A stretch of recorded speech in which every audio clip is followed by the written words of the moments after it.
What's up with it, man? We live with the homie, man. Winn. Yeah, man.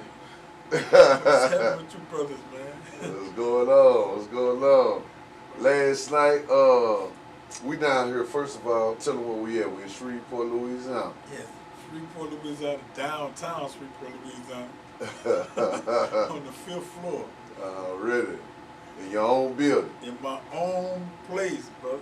Yeah. Black owned. Black owned. Like body. Yeah. Last night he had a Freedom Jam. Yes. Yeah, explain that.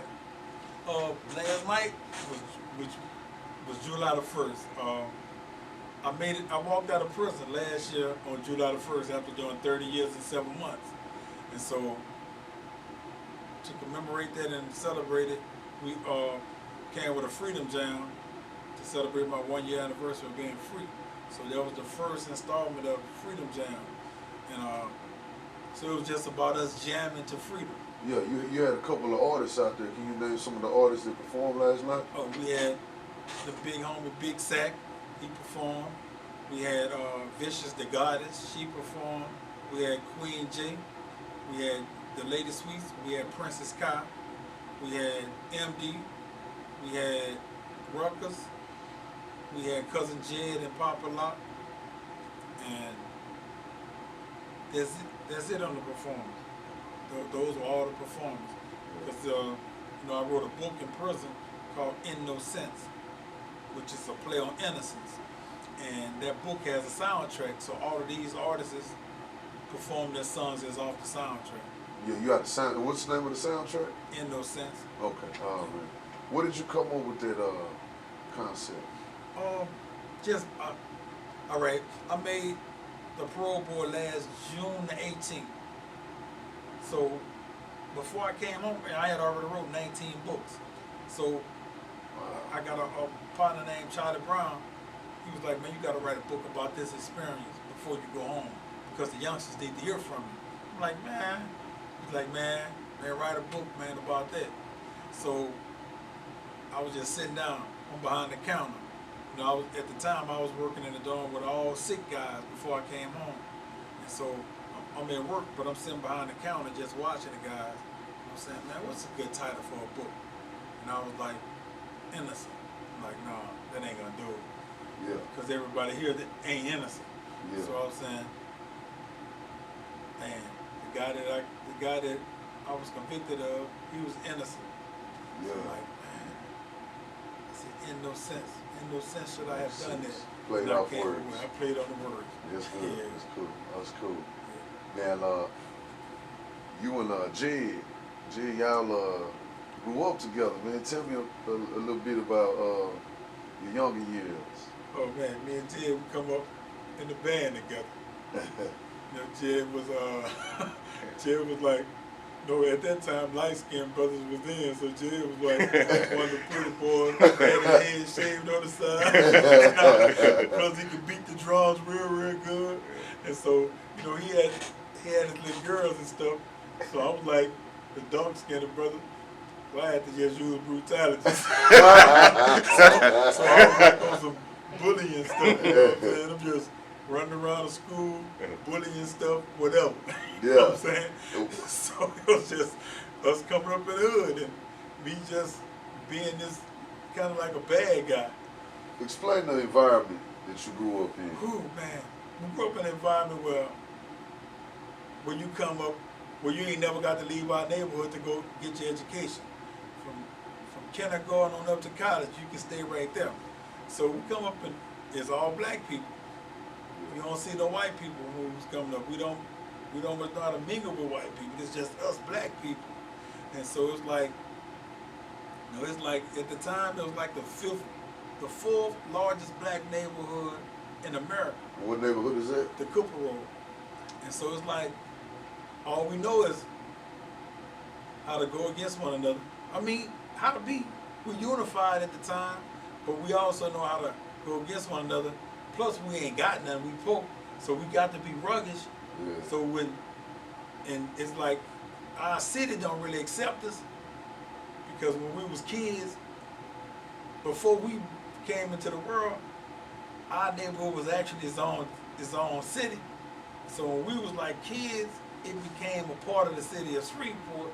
So Shreveport, even to this day, don't actually accept us. Because it's like, man, y'all from the Cookbook. And if you understand the Cookbook mentality, that's how we are. We be like, where you from? I'm from the Cookbook. Okay, where we go? We ain't just finna say we from Shreveport. We're gonna say, I'm from the Cookbook. Yeah. You know what that's at? It's in Shreveport. Yeah. But now it's becoming such a recognizable neighborhood. People be like, oh, that's some Cook Road guys. Yeah. I'm talking about even when you go somewhere, they ain't gonna say, oh, that's Shreveport. They're gonna say Cook Road. So it's like, so when we left out our neighborhood, we went from battling one another to going out to facing every neighborhood in Shreveport, and we had to be tough. We had to be super tough. Because to this day, people from Shreveport just ain't coming to the Cook Road. They be like, man, I don't want to go up there. Ain't nothing up there for me. Yeah. But we got to go everywhere else. So when we go places, they clicking up. So we got to battle. And we had to be just tough, tough, tough. It's just in our nature to be tough, tough, tough. Okay. Explain gangbang. When did that hit Shreveport? Gangbanging hit Shreveport in like 86. Like, Something like that. yeah, like 86. So it was like before everybody got in it, you know, me and my partner Champ, we like the first two to kick it off. So like when you see our neighborhood, the side of the neighborhood that I come up on, they wearing the blue and yellow. I'm the first one to wore the blue and yellow, the SS and all this stuff. So when it came up, they had some guys that was from here, from our neighborhood, went to California, stayed in California for years, and they came back. And they got money through the drug trade, and they claiming Hoover. So these dudes would be like, they be like trying to force their gang affiliation on them. When you say force, how would they try to force? Oh, they come with, they got guns. They got money and guns, so it's like, Get down and lay down. because you gonna be a Hoover or what? Yep. And it's like, a lot of dudes are like, I ain't gonna be a Hoover. So when they came to me with that, they met resistance. I'm like, good, y'all, man, you better get on. So, you know, it was resistance. Yeah. So now it's like, I ain't like these dudes. So you wanna come with the gun? All right, I'm getting the gun. Yeah.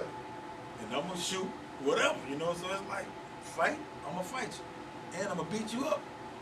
Because I don't think you can fight good enough. So I'm from the Cook Road. You know, y'all left. Y'all got this Cali stuff with y'all. But I got this rugged stuff from the Cook Road. And I'm gonna beat you with the gun thing too. So, you know, my end then succumbed to the Hoover stuff. So we went to, like, you know, like we used to go at it. And it was just years and years and years of that on that war. Within the same neighborhood, you know, because one street separated us. Or everything from LaGuardia on back, they Hoover. Everything from LaGuardia coming forward the highway, you know, it was 60s. So it was those battles, you know what I'm saying? It was battles. They see us, we do what we do. They, you know, we see them, we do. They see us, they do what they do. So it's just ongoing. No, man, tell them about, like, back when we was at Greenos, man, people that we grew up with, when that gang shit hit. And one time we were just all Cook Road when that gang shit hit. Now the next day, dude that was your partner, he against you, man. That was like, those are crazy times because, like you said, we all come up, you know, we had 3 elementary schools in our neighborhood, Pine Grove, Newton Smith, and Northside. So we got junior high was Lanier. So we all coming up friends, going to Lanier, coming from different elementary, so we coming friends. A lot of us that came up in the sections that we did to go to the same elementary. When we get to Lanier, we really, really cool. So we get to Green Oaks, the gang stuff started. We got us in 60s, we ain't tripping. Cause it's like just me and Champ. And it's whoever come up with us, we cool. Y'all ain't got to be what we is. And it's like, with the Hoovers, they forcing. It's like they trying to establish a real. They just trying to like establish an army. So they want everybody to be down with them. And so the guys that was getting down with them, they were like, if y'all from that side, I ain't cool with y'all no more. So it's like, what? And so that became like a lot of tense situations because, like you said, overnight, it practically changed. It's like, man, we was cool, but now you on that side, man, I can't be cool with you. Yeah. Vision. I want to mention leadership, man, because I was there when you was the one wearing the S hat, the only one. So to get out after all these years and watch that whole community, damn near 1 million hats when there was just one, that represents a leader. So just tell me how that feels about the leadership, and then about you having that power like that, how you gonna influence it? Because you watched it influence, so you naturally you're a leader, you can do it again. Yes, it's like, it'd be like amazing to really see it. And I'd be like, dang, you know, from watching it from prison, from me and you always having conversations, always talking about it, to me and Gigi always talking about it, I'd be like, man, that's cold, man, that's powerful. Then I'd be like, well, what if I could do that in a positive realm? What if I could influence dudes to have it? I come out with this positive mindset, and I get guys to stop being an end and stop hating one another. And so, being a leader from that point is a challenge because so many of us don't want to have. So many of us don't like being positive. You know, because you got songs that'll say positive, like ain't putting no food on the table, whatever. But when people start looking at it from the tragic viewership that I have, and I see that there's so much death and destruction in there. Yeah. There's so much us on us. There's so much genocide, and I see it whereas every other race of people has moved above us because they understand how to separate their hatred for one another for a greater cause. And so it's like with me, I'm like, man, let me change the narrative of that. Let me change it with this positivity. So brothers can start loving one another. And maybe it might take years again to see it to come into fruition, but I'm trying and I'm doing it. How old were you when you were incarcerated? I was 16. I was a 16-year-old kid. I'm living, I'm thinking I'm living as an adult, but you don't really see that reality until you go in front of that courtroom, and his white man say, I'm gonna try to use an adult. So that means, the whole perspective changed. Now, I can't get no juvenile time. I can get a lifetime where I'll never see life again. So it's like, that's another overnight change. It's like, man, now the reality is, I might not never walk free again. So now I'm gonna become a man in prison. So now it's like, man, I ain't gonna never have a woman again. I ain't gonna never just wake up in my own bed. I ain't gonna never just be able to hug and kiss my mom. So those thoughts started hitting your 16-year-old mind, and it becomes real painful for you because it's like you talk not to cry, but man, now you want to cry because you're in a hopeless situation. Like, man, I shouldn't have did that. Man, I shouldn't have did that. Man, I wish I would have listened. All type of things coming because now those walls of acting more mature than you actually are starts to crumble. It starts to tumbling down. So now you pitching rocks at this penitentiary, and you count the bricks on the walls just to keep your mind from going insane. And you thinking every day because you're in the room by yourself. You can't. They tried you as an adult, yet you can't be around adults. You got to be in a room by yourself until you turn 17.